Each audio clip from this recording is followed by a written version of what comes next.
আসসালামু আলাইকুম। প্রিয় দর্শক, অন্য মঞ্চের আলাপচারিতায় আপনাদেরকে আমন্ত্রণ জানাচ্ছি।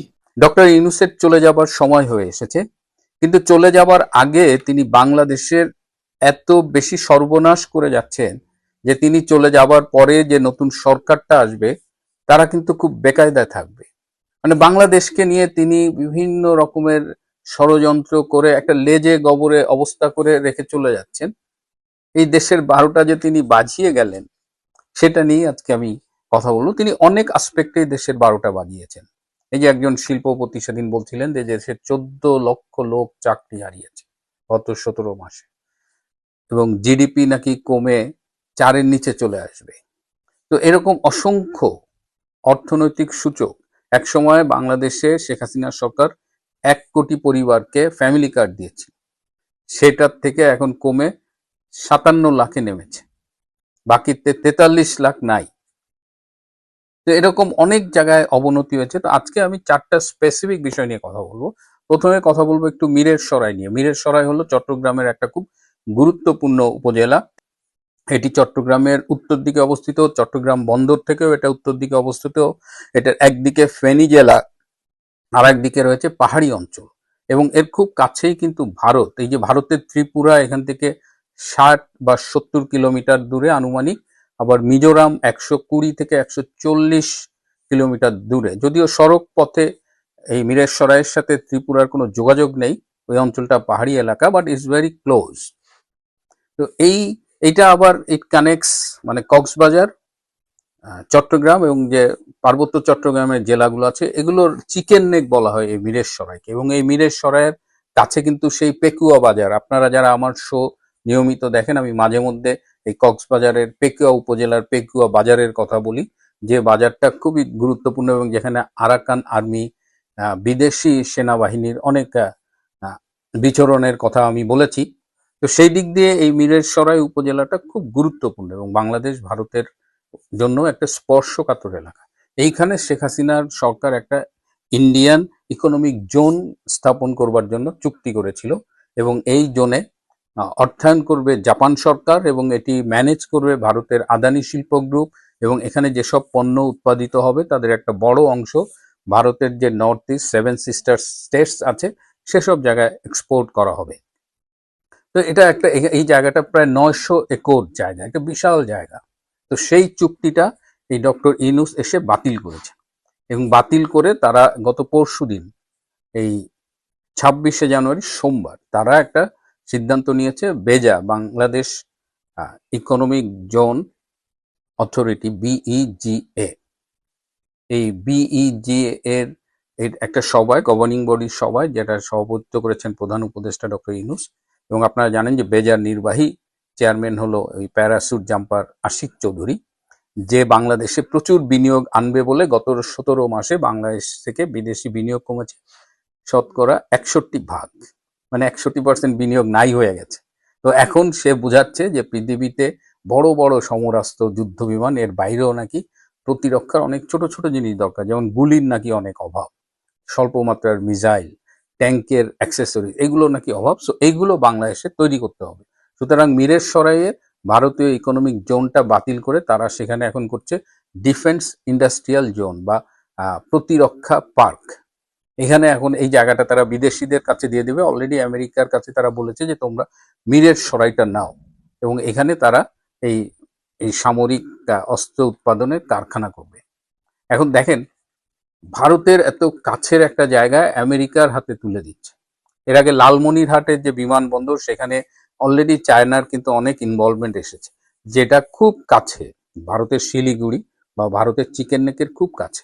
অর্থাৎ এই যে ভারতের এবং বাংলাদেশের যে সীমান্ত এলাকা, সেখানে বিদেশি শক্তিকে এনে এই ডক্টর ইউনূস বিভিন্ন জায়গায় প্লেস করতেছে।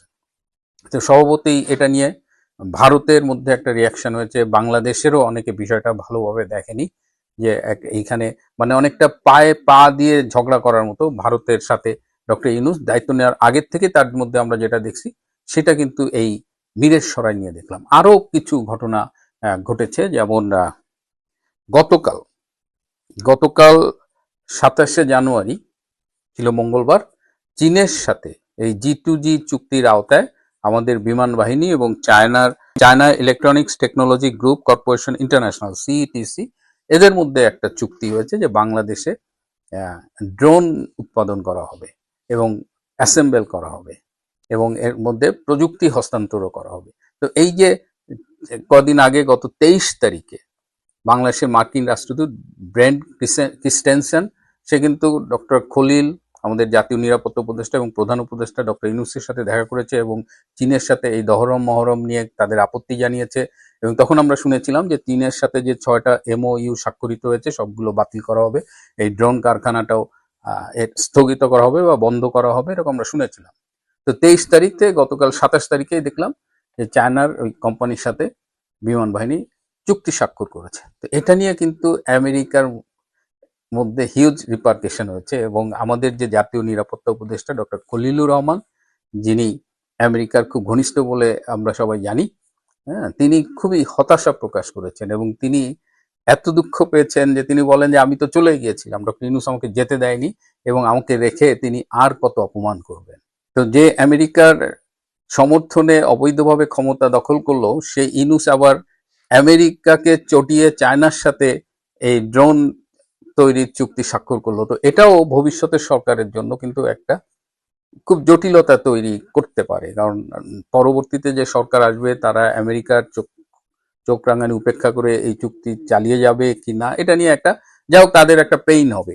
এর মধ্যে আরেকটা হলো যে আপনারা জানেন যে আদানি গ্রুপের ভারতের বিদ্যুৎ কেন্দ্র থেকে বাংলাদেশ 500 মেগাওয়াট বিদ্যুৎ কেনে, কিন্তু এই শীতে আদানি কিন্তু পুরো 500 মেগাওয়াট সাপ্লাই করতে পারতেছে না। তো ন্যাচারালি আদানির পক্ষে যুক্তি হলো যে আমাদের এখন অনেক মেনটেনেন্স চলতেছে, সো আমরা পুরোটা সাপ্লাই করতে পারছি না, আর আমাদের প্রচুর বকেয়া বিল হয়েছে, আপনারা বকেয়া পরিশোধ করুন। ডক্টর ইউনূস কিন্তু রেগুলার ইউনূসের প্রশাসন থেকে চিঠি লেখা হয় আদানিকে যেন যতদূর সম্ভব বিদ্যুৎ সরবরাহ করে, এবং যেহেতু 500 মেগাওয়াট পুরোটা সাপ্লাই করতে পারছে না, আপনারা খোঁজ নিয়ে দেখবেন যে এই শীতকালে ঢাকায় কিন্তু প্রতিদিন প্রায় 2 ঘন্টার মতো লোডশেডিং হচ্ছে। এটার অন্যতম কারণ হলো আদানি পুরো বিদ্যুৎটা দিতে পারছে। আবার এই ডক্টর ইউনূস একটা সুপারিশমালা রেখে গেছে পরবর্তী সরকারের জন্য যে আদানির সাথে বাংলাদেশ সরকারের যে চুক্তি তা অনেক ত্রুটিপূর্ণ এবং এই চুক্তিটা যেন বাতিল করা হয়। ডক্টর ইউনূস কিন্তু নিজে 17 মাসে এটা বাতিল করেনি, কিন্তু পরবর্তী সরকারের বিদ্যুৎ একটা ক্রাইসিস যেন তৈরি হয়, যেন পরবর্তী সরকারের কাছে সে রিকমেন্ডেশন রেখে গেছে। তো এইটা আদানি গ্রুপ জানে, তারা বলেছে যে তোমরা যদি চুক্তি বাতিল করতে চাও তাহলে আমাদের দ্রুত জানাও, কারণ আমরা সেক্ষেত্রে এই বিদ্যুৎ ভারতের ন্যাশনাল গ্রিডে দিয়ে দিব। ভারতের কিন্তু এই বিদ্যুৎটা এমন না যে আদানি গ্রুপের কাছ থেকে আমরা বিদ্যুৎ না নিলে তারা একেবারে পানিতে পড়ে যাবে, কারণ এই বিদ্যুৎ কিন্তু ভারতের প্রয়োজন। আরেকটা বিষয় হলো যে এই যে চট্টগ্রামের সবচেয়ে বড় container terminal NCT new marine container terminal, এইটা এই যে ইউনাইটেড আরব এমিরেটসের ডিপি ওয়ার্ল্ডের হাতে তুলে দিচ্ছে এর ম্যানেজমেন্টটা। এটা নিয়ে কিন্তু রিট করা হয়েছিল এবং রিট করার ফলে আমাদের উচ্চ আদালত একটা দ্বিধাবিভক্ত রায় দিয়েছিল, যার ফলে এটা এখনো নিষ্পত্তি হয়নি। তো এই অবস্থায় ডক্টর ইউনূসের প্রশাসন দ্রুততম সময়ের মধ্যে এই চুক্তিটা করে ফেলবে এবং আগামী 1 ফেব্রুয়ারি এই ডিপি ওয়ার্ল্ডের সাথে চট্টগ্রাম বন্দর কর্তৃপক্ষের চুক্তি স্বাক্ষরিত হবে এবং এই চুক্তি স্বাক্ষরিত হওয়ার আগের যে স্টেপগুলো সেটা অত্যন্ত গোপনীয়তার সাথে এবং দ্রুততম সময়ের সাথে এটা সম্পন্ন করা হচ্ছে। এটা নিয়ে কিন্তু সারা দেশে একটা অলরেডি একটা ক্ষোভ দানা বাঁধছে। আমাদের বন্দরের শ্রমিক কর্তৃপক্ষ বা বন্দরের যেসব স্টেক হোল্ডার আছে, আমাদের বিভিন্ন রাজনৈতিক দল সবাই এই চুক্তিটার বিরুদ্ধে, কিন্তু ডক্টর ইউনূস এবং নৌ পরিবহন মন্ত্রণালয় বন্দর কর্তৃপক্ষকে দিয়ে এই চুক্তিটা খুব দ্রুততার সাথে সম্পন্ন করছে। ধারণা করা হচ্ছে যে এই চুক্তি সম্পন্নের সাথে প্রচুর নগদ অর্থের লেনদেন জড়িত। যদি নিজেদের কোনো স্বার্থ না থাকে তাহলে কেন তারা এই বিষয়টা পরবর্তী নির্বাচিত সরকারের জন্য না রেখে তাড়াহুড়া করে আদালতের অবমাননা করে এই বিষয়টি করছে, সেটা নিয়ে কিন্তু কথা হচ্ছে। কারণ যেহেতু আদালতে বিষয়টা বিচারাধীন এবং কোনো ফাইনাল ডিসিশন আসেনি, এই অবস্থায় একটা ফরেন কোম্পানির কাছে এইভাবে আমাদের কন্টেইনার টার্মিনাল দেওয়াটা অপরাধ, আইনি অপরাধ, কিন্তু ডক্টর ইউনূস তো এগুলো মানছে না। সো এই যে 4টা উদাহরণ দিলাম, বাংলাদেশের জন্য কিন্তু 4টা বড় বড় ক্রাইসিস তৈরি করে রেখে গেল ডক্টর ইউনূস, যার কিভাবে হ্যান্ডেল করবে পরবর্তী সরকার আমি জানি না, but that will be a huge problem for the next government. জালিয়াত শব্দটার অর্থ কি সেটা যদি অভিধানে ঘাটাঘাটি করে দেখেন তাহলে দেখবেন যে জালিয়াত শব্দের অর্থ হচ্ছে এমন ব্যক্তি যে কিনা প্রতারণা করে, প্রবঞ্চক, মানে যে কিনা ধোঁকা দেয় অন্য মানুষকে। তাহলে ধোঁকার এর চেয়ে বড় উদাহরণ হতে পারে? যেই সরকার প্রধান কমাস আগে বলেন যে আমরা কোথাও যাব না, সারা পৃথিবী আমাদের কাছে আসবে, সেই মানুষ এখন কেন বলছেন যে বাংলাদেশের মানুষকে কেউ নিতে চায় না কারণ তারা জালিয়াত? বাংলাদেশের অন্তর্বর্তীকালীন সরকারের প্রধান উপদেষ্টা ডক্টর মোহাম্মদ ইউনূস এবার ঘোষণা করেছেন যে বাংলাদেশ জালিয়াতিতে চ্যাম্পিয়ন। মানে বাংলাদেশের সরকার প্রধান এমন একটা ঘোষণা প্রকাশ্যে এক অনুষ্ঠানে দাঁড়িয়ে দেওয়ার প্রয়োজন বোধ করেছেন। ডক্টর মোহাম্মদ ইউনূস ঢাকায় digital device and innovation expo নামের এক অনুষ্ঠান উদ্বোধন করতে গিয়ে একেবারে মজার ছলে বলে বসেছেন যে বলুন তো বাংলাদেশ পৃথিবীতে চ্যাম্পিয়ন কিসে? এবং তারপর আমাদের সরকার প্রধান ঘোষণা করেছেন বাংলাদেশ জালিয়াতিতে চ্যাম্পিয়ন। সব জিনিস জাল, বহু দেশ আমাদের পাসপোর্ট গ্রহণ করে না, ভিসা জাল, পাসপোর্ট জাল। তিনি বলেন একটা জালিয়াতের কারখানা বানিয়েছি আমরা। প্রধান উপদেষ্টা বলেন বাংলাদেশ একটা বিষয়ে পৃথিবীর চ্যাম্পিয়ন। এখন আপনাদের সবার জানা আছে হয়তো, তবু আমি আবার বলবো, বাংলাদেশ পৃথিবীতে চ্যাম্পিয়ন কিসে? জালিয়াতিতে। ডক্টর ইউনূস বলছেন আমি মধ্যপ্রাচ্যের একটা রাষ্ট্রের মন্ত্রীর সঙ্গে আলাপ করেছিলাম, তারা বহুদিন ধরে আমাদের প্রবেশাধিকার দিচ্ছে না, বাংলাদেশের কোনো মানুষকে প্রবেশের অধিকার দেবে না। মানে ভাবা যায় এই ডক্টর মোহাম্মদ ইউনূস জুলাই সনদ স্বাক্ষরের দিন সংসদ ভবনের দক্ষিণ প্লাজায় যে বিরাট শামিয়ানা বেঁধে তারা জুলাই সনদ স্বাক্ষর অনুষ্ঠান করলেন, যে অনুষ্ঠানে এই অক্টোবরের 17 তারিখ কয়েক মাস আগে দাঁড়িয়ে প্রধান উপদেষ্টা ঘোষণা দিলেন যে জুলাই সনদ স্বাক্ষরের মাধ্যমে বাংলাদেশ বর্বরতা থেকে সভ্যতায় এলো, সেই অনুষ্ঠানে তো ডক্টর মোহাম্মদ ইউনূস ঘোষণা করেছিলেন যে এখানে 18 কোটি মানুষের মধ্যে অর্ধেক মানুষ হলো 27 বছরের নিচে, এটাই আমাদের সবচেয়ে বড় সম্পদ, এবং সারা দুনিয়া অবাক বিস্ময় নাকি আমাদের দিকে তাকিয়ে আছে, কখন আমরা তাদের সাহায্য করব এই তরুণদেরকে পাঠিয়ে, কারণ সারা দুনিয়াতে তরুণদের অভাব। মনে আছে আমাদের এই সরকার প্রধান তখন আমাদেরকে বলেছিলেন যে শুধু বাংলাদেশ না, পৃথিবীকে পরিবর্তন করার সুযোগ নাকি আমাদের কাছে চলে এসেছে, এবং তিনি বলেছিলেন আমাদের কাছে দরখাস্ত আসছে, আমাদের কাছে এতজন পাঠান, আমাদের কাছে যত পারেন পাঠান। মানে ডক্টর ইউনূসের কাছে তখন অক্টোবর মাসে দরখাস্ত আসছিল, এবং তিনি বলছেন এটা তো 2025 সালের কথা, 2026 সালে কি বলবে, 2027 সালে কি বলবে?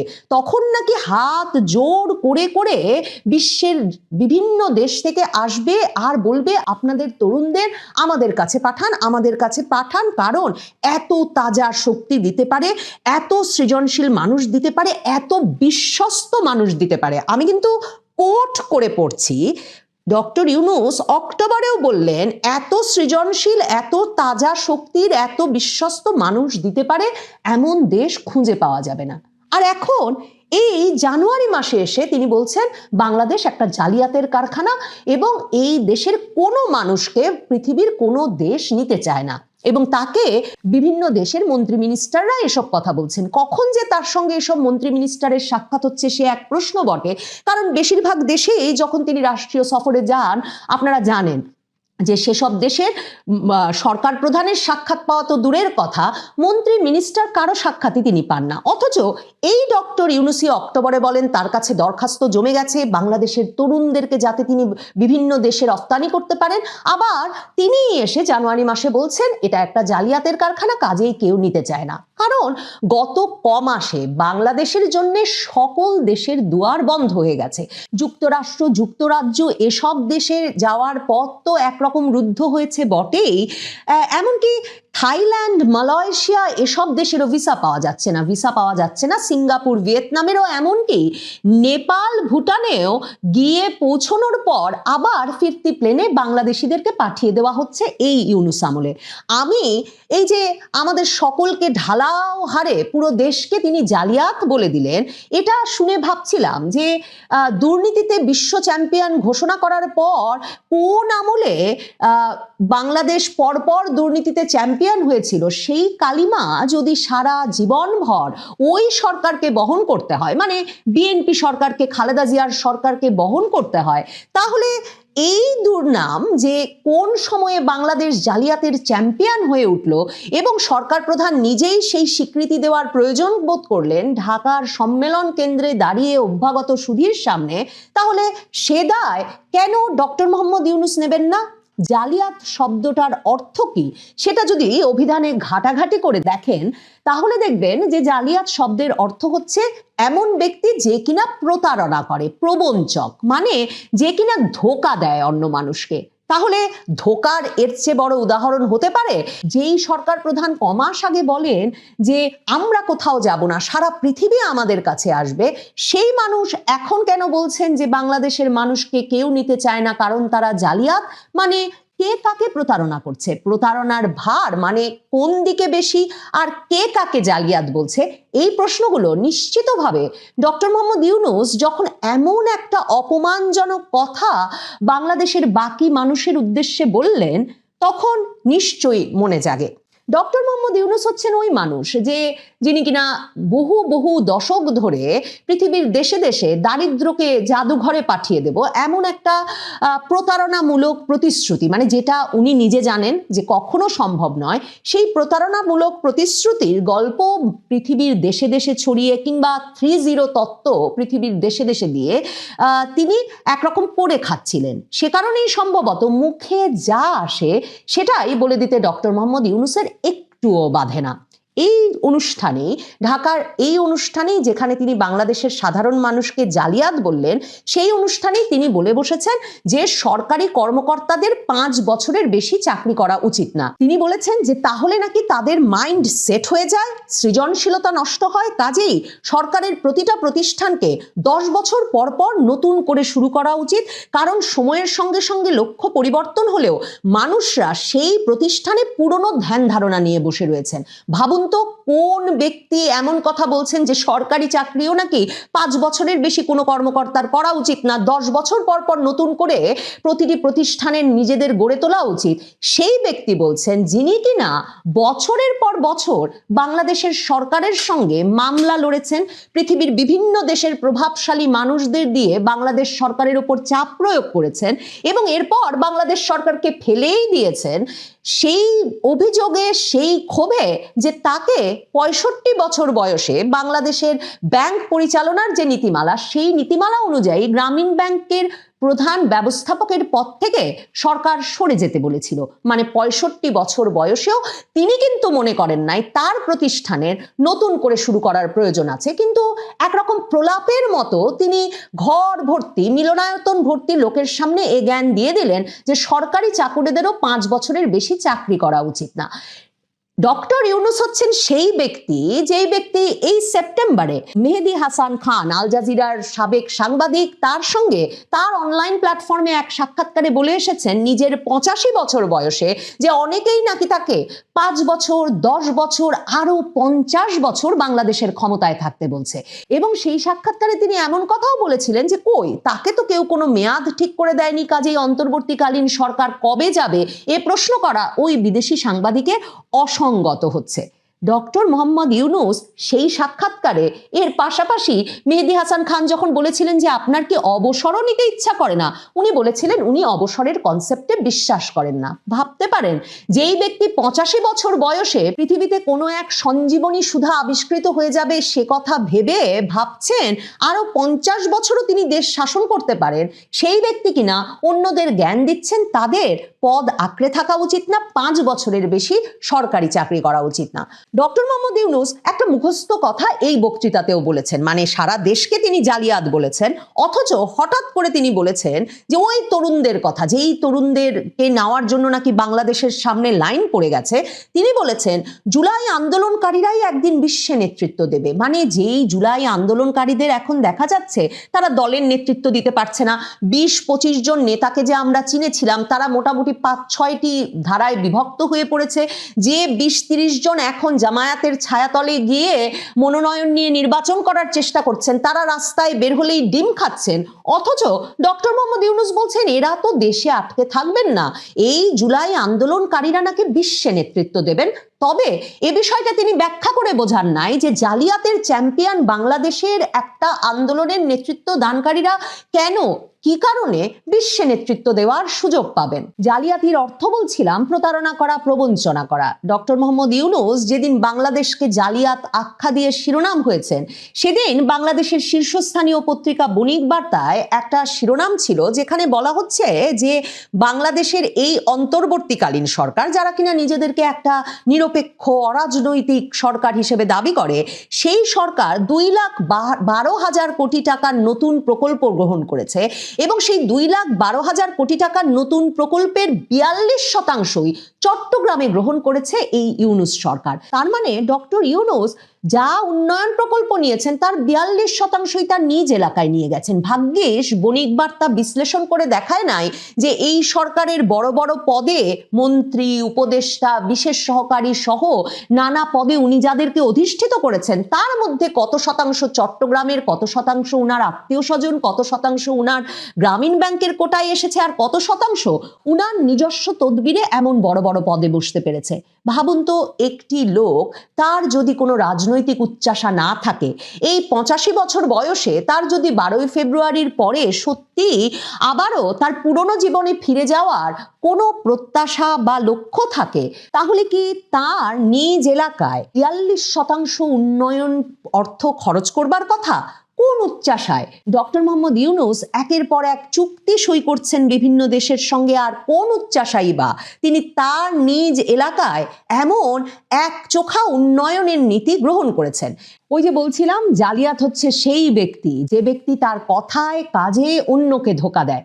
ডক্টর মোহাম্মদ ইউনূস মানে আরেক রমজান চলে আসছে, মনে আছে? ডক্টর মোহাম্মদ ইউনূস গত রোজার সময় জাতিসংঘ মহাসচিবকে নিয়ে গিয়ে কক্সবাজারের রোহিঙ্গা শিবিরে দাঁড়িয়ে বলেছিলেন গত মার্চে যে আগামী ঈদ রোহিঙ্গারা তাদের নিজের দেশে গিয়ে করবে, রাখাইনে ফিরে গিয়ে করবেন।